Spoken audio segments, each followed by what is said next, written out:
lightning strikes the sky, your mark is on my soul. And the craving grows for one who knows the thirst I can't relieve.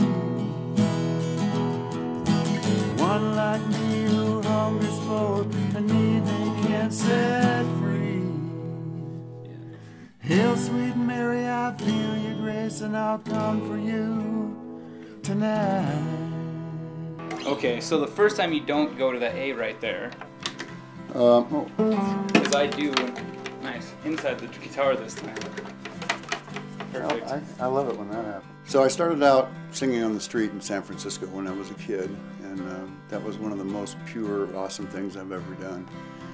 And the reason I wound up there was because even though I'd done acting and little theater and stuff, you're hiding behind a character, and I was absolutely terrified of playing in front of people and doing my own songs and stuff. So I knew that people sang on the street in San Francisco. I'd been there recently.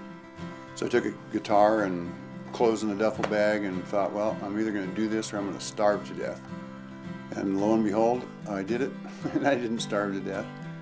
And I stayed there about a year, and it was just so much fun.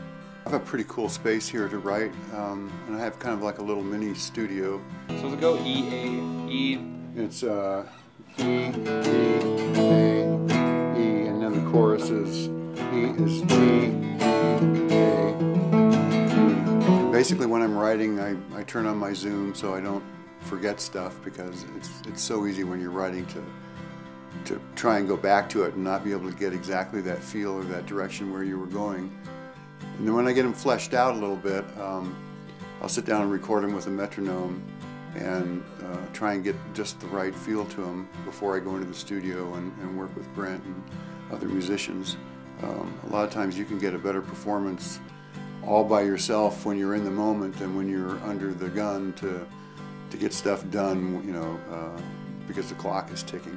I'm lucky enough to be renting this little ranch that belongs to a friend of mine, and we call it Just Far Enough Ranch because it's just far enough away from everything to still be convenient and still be away from people.